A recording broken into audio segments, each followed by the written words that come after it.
உங்கள் வாய்ஸ் நண்பர்கள் அனைவருக்கும் வணக்கம். ரொம்ப நாள் கழிச்சு இந்த வீடியோ போடுறோம். வீடியோவை பாருங்கள். அதாவது இப்போ சூப்பர் ஸ்டார் ரஜினிகாந்த் எடுத்த மனிதன் படம் வந்து 37 வருஷம் கழிச்சு ரீரிலீஸ் ஆகிருக்கு.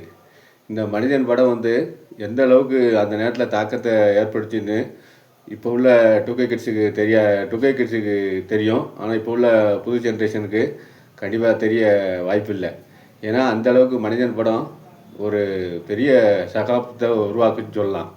அது வந்து பார்த்திங்கன்னா 1987 வருஷம் தீபாவளிக்கு ரிலீஸ் ஆச்சு. அந்த நேரத்தில் சூப்பர் ஸ்டார் ரஜினிகாந்த்னா இப்போ உள்ள விஜய் அஜித் என்ன, அந்த நேரத்தில் அவருடைய ஸ்டைலே தனி, அவரோட ரசிகர்கள் கொண்டாடுற விஷயமே தனி. இப்போ மாதிரி சோஷியல் மீடியாலாம் கிடையாது, நேரத்தை கலத்தலாம். இன்றைக்கி பார்த்தீங்கன்னா சோஷியல் மீடியாவில் பார்த்தீங்கன்னா வீட்டில் இருந்துக்கிட்டே ஒருத்தங்க 10 வியூஸு உருவாக்குவாங்க, 100 வியூஸ் உருவாக்குவாங்க.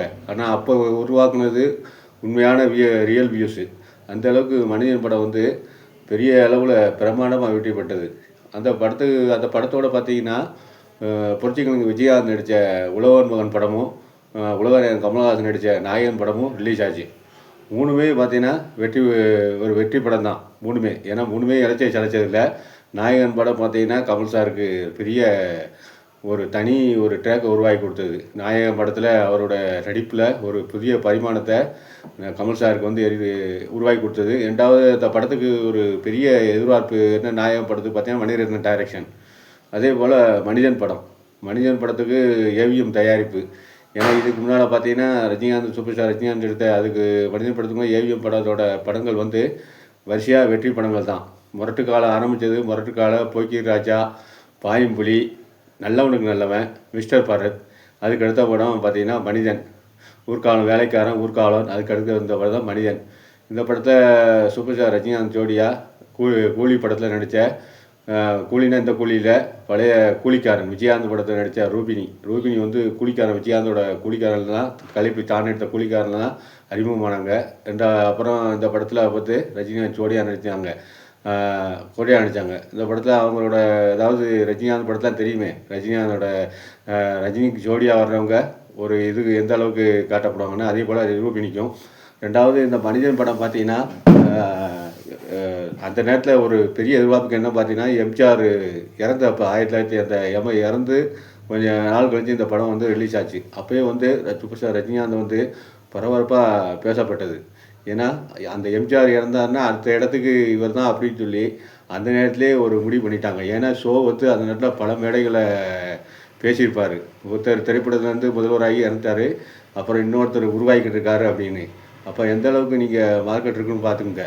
ரெண்டாவது பார்த்தீங்கன்னா இதில் ஷோ வந்து அந்த படத்தில் மனிதன் படத்தில் நடிச்சிருப்பார். ஏன்னா அந்த படத்தில் முழுக்க அரசியல் காமெடியும் சரி, காமெடி கலந்த ஒரு அரசியல் உண்மையை வந்து ஷோ வந்து ரொம்ப தத்ரூபமாக ஒவ்வொரு காட்சியிலும் வந்து நடித்து காட்டிப்பார். அதாவது ஷோ வினு சக்கரவர்த்தி காம்பினேஷன். ரெண்டாவது இதில் ரஜினிகாந்துக்கு வந்து இந்த படத்தில் வில்லன் பார்த்தீங்கன்னா ரகுவரன். நம்ம திரும்பியில் மாணிக் பாட்ஷாவில் எப்படி ஆண்டனி எப்படி கலக்கியிருப்பார், அதே மாதிரி ஒரு கேரக்டரு மனிதன் படத்தில். ஏன்னா ரஜினிக்கும் ரகுவரனுக்கும் ஒரு வில்லன் கேரக்டரு எந்த அளவுக்கு இருக்குன்னு சொல்லி நம்ம சொல்லி தேவையில்லை. இந்த படத்தில் ரொம்ப முக்கியம் சொல்லணும்னா பாடல்கள் எல்லாமே சூப்பர் டூப்பர் கிட்டு. ஏன்னா இன்னொன்று பார்த்தீங்கன்னா இந்த படத்தில் வந்து இளையராஜா வந்து இசையமைக்கலை. அதுக்கு பல்வேறு காரணங்கள் சொல்லப்பட்டாங்க கூட. சந்திரபோஸ் வந்து இந்த படத்தில் நல்லா இசையமைச்சிருந்தார். ஏன்னா அந்தளவுக்கு இந்த படத்தில் வந்து டைட்டில்ஸ் பாட்டாக இருக்கட்டும், மனிதன் பாட்டாக இருக்கட்டும், வானத்தை பார்த்தேன், பூமி பார்த்தா பாட்டேன், காலகாலம், இந்த 3 பாடலுமே பார்த்தீங்கன்னா முத்தான பாடல்கள்னு சொல்லலாம். பட்டி தொட்டியும் பட்டையை கிளப்புச்சு. ரெண்டாவது இந்த படத்தில் கிளைமேக்ஸ் வந்து வேறு லெவலில் இருந்தது. ஆங்கில படத்துக்கு இணையானதாக இருந்தது. ஏன்னா அந்த நேரத்தில் பார்த்தீங்கன்னா ஒரு கடைசி கிளைமேக்ஸில் ரஜினிகாந்த் வந்து குண்டு எரியதை வந்து கைட்டு அப்படி பிரித்து தத்துரூபமாக வீசுவார்.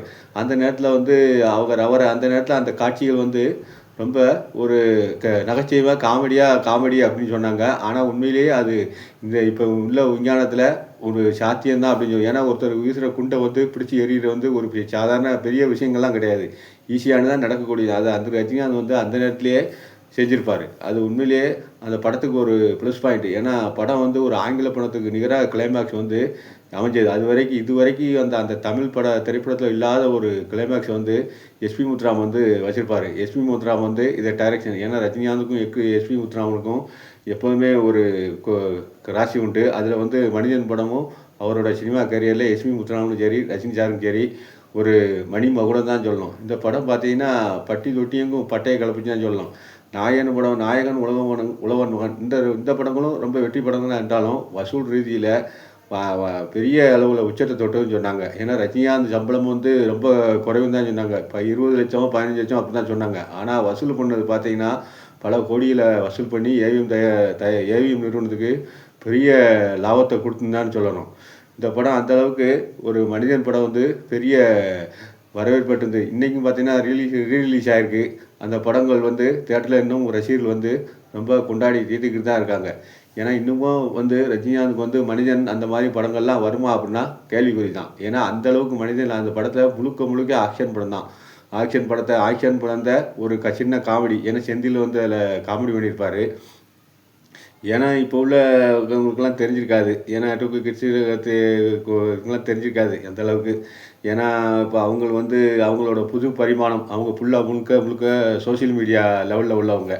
அப்படி இருக்கும்போது இந்த படத்தை பாருங்கள். அந்த படம் சூப்பர் ஸ்டார் ரஜினிகாந்த் வந்து அந்த நேரத்தில் எந்தளவுக்கு நடிச்சிருப்பாருன்னு நீங்கள் பார்க்கலாம். இந்த படத்தில் 2வது வைரமுத்து பாடல்கள். ரஜினிகாந்துக்கு வைரமுத்து எப்படி பாட்டு எழுதியிருப்பாருன்னு அந்த வரிகள் வந்து நீங்கள் பாடலாம். இந்த படத்தை பற்றி என்ன நினைக்கிறீங்க? ரிலீஸில் எப்படி இருக்கும் நீங்கள் பாருங்கள். கண்டிப்பாக அந்த படத்தை பற்றிய கருத்துக்களை சொல்லுங்கள். நன்றி, வணக்கம்.